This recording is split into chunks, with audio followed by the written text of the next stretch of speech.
ദേ കൊച്ചെ, ഉള്ള കാര്യങ്ങൾ ഞാൻ അങ്ങ് മുഖത്ത് നോക്കി പറഞ്ഞേക്കാം. നീ ഇവിടുന്ന് പഠിക്കാൻ പോയ നിന്റെ കൊച്ചിനെ നോക്കാനൊന്നും എനിക്ക് പറ്റത്തില്ല. അല്ല, നീ എന്തിനാ ഇപ്പൊ പഠിക്കാൻ പോയിട്ട്?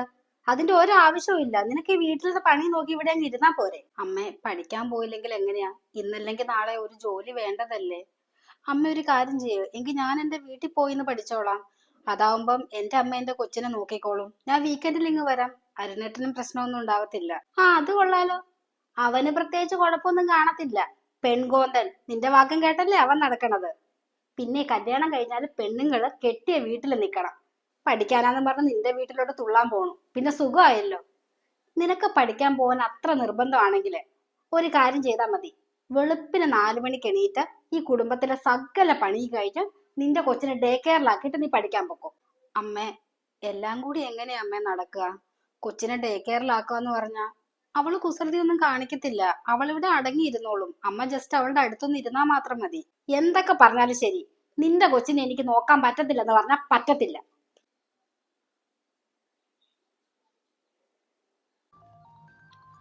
മായമോളാണല്ലോ വിളിക്കുന്നേ? എന്താ പോലും ഈ നേരത്ത്? ഹലോ, എന്താ മോളെ വിളിച്ചേ? അമ്മേ, മനുവേട്ടന്റെ അമ്മയൊക്കെ പറയുന്നതേ എന്തെങ്കിലും കോഴ്സ് എടുത്ത് പഠിക്കാനാ പറയുന്നേ. എനിക്കാണെങ്കിൽ ജോലിക്ക് പോകാനും പഠിക്കാനൊന്നും ഇൻട്രസ്റ്റ് ഇല്ലമ്മേ. എന്റെ മോളെ, അവരൊരു നല്ല കാര്യമല്ലേ പറഞ്ഞത്? ഇന്നത്തെ കാലത്ത് പഠിച്ചൊരു ജോലി മേടിക്കുന്നത് തന്നെ വലിയൊരു കാര്യമല്ലേ? അതല്ലമ്മേ, രാവിലെ ഇവിടെ എല്ലാം ചെയ്തു വെച്ചിട്ട് വേണ്ടേ പഠിക്കാൻ പോവാൻ? അത് കഴിഞ്ഞ് വന്നിട്ട് കൊച്ചിനെ നോക്കണ കാര്യ കഷ്ടം. അവനാണെങ്കിൽ ഒരു സ്ഥലത്ത് അടങ്ങിയിരിക്കൂല. എല്ലാം കൂടി എനിക്ക് പറ്റില്ലമ്മേ. അതിനിപ്പോ എന്താ മോളെ, നീ കൊച്ചിനെയും കൂട്ടി ഇങ്ങോട്ടേക്ക് പോരെ. നീ ഇവിടെ നിന്ന് പഠിക്കാൻ പോയാൽ മതി. നിന്റെ കൊച്ചിനെ നോക്കാൻ നിന്റെ അമ്മയായ ഞാനില്ലേ? ഞാൻ ഇവിടെ ഉള്ളപ്പോ നീ എന്തിനാണ് ആ വീട്ടിൽ കിടന്ന് കഷ്ടപ്പെടുന്നത്? അതുമല്ല, വെളുപ്പിന് എണീറ്റ് അവിടുത്തെ പണിയും കഴിഞ്ഞ് നീ എങ്ങനെ പഠിക്കാൻ പോവാനാ? എന്റെ മോളാണെങ്കിൽ അങ്ങ് കുഴഞ്ഞു പോവും.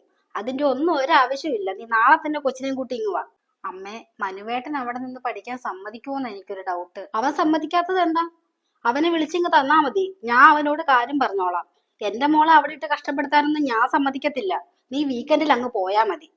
ശരി അമ്മേ, അത് കൊള്ളാം.